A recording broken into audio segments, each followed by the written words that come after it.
Episode 139 Roh Primordial. Kinmu tampak bingung.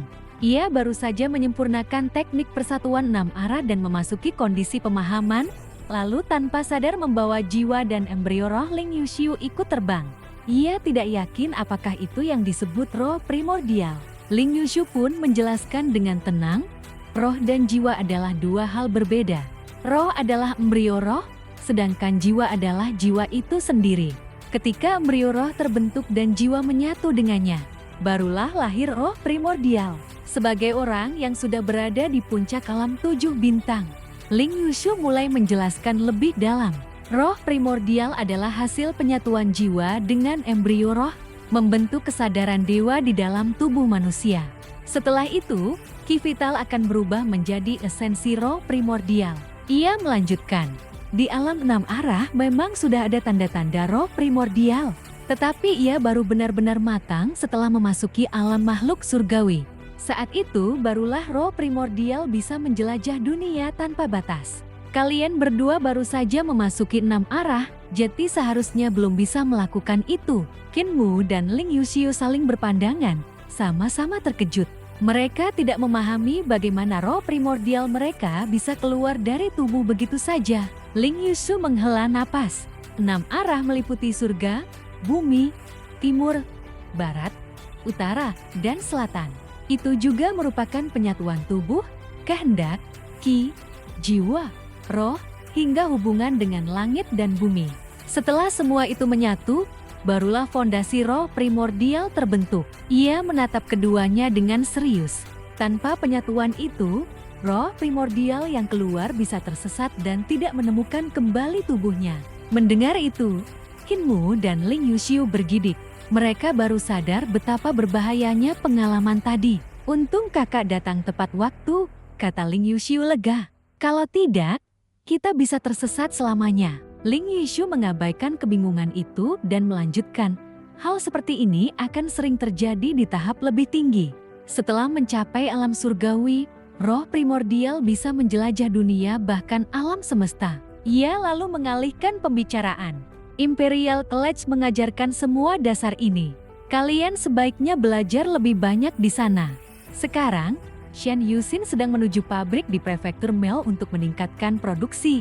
Ia ingin mengundang Master Kultus Qin ke sana. Kinmu sempat ragu, tetapi akhirnya ikut pergi, meninggalkan pekerjaan bendungan pada pejabat lain yang baru datang. Pabrik dan senjata roh di pabrik prefektur Mel. Shen Yuxin sedang bersama para pejabat Kementerian Pekerjaan. Wilayah ini kaya tambang besi hitam dan emas hitam, bahan utama untuk menempa senjata. Setelah bertemu Kinmu, Shen Yuxin langsung menyampaikan tujuan mereka, memperbaiki sistem pabrik dan alat penempaan menggunakan keahlian Kinmu. Kinmu mengangguk singkat. Itu mudah. Tak lama kemudian, Ling Yuxiu dan Si Yongxiang memperlihatkan senjata roh mereka. 9 naga dan 1000 sutra. Keduanya diserahkan untuk diperiksa. Shen Yuxin dan para ahli Kementerian Pekerjaan terkejut setelah mengamati.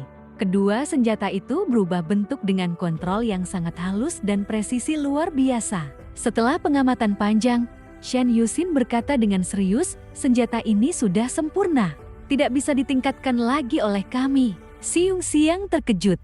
Benarkah karena kalian tidak bisa? Atau karena kalian memberi muka pada Master Kultus? Shen Yuxin menggeleng. Ini bukan soal memberi muka. Keterampilan Master Qin sudah mencapai tingkat yang hampir seperti dewa. Kami bahkan belum pernah melihat banyak teknik yang ia gunakan.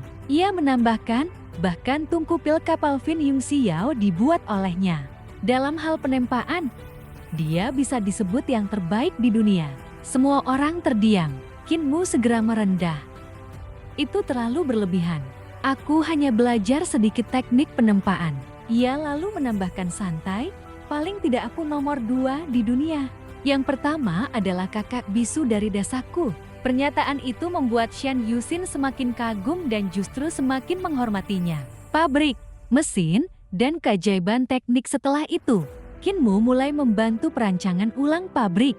Ia menggambar cetak biru di udara menggunakan ki vital, menjelaskan setiap bagian dengan rinci. Para pejabat Kementerian Pekerjaan mencatat semuanya dengan serius hingga tumpukan dokumen menjadi sangat tebal. Dari proses itu lahirlah mesin penempaan baru berbentuk manusia dengan 8 lengan, tungku di dada, dan sistem transformasi logam yang luar biasa.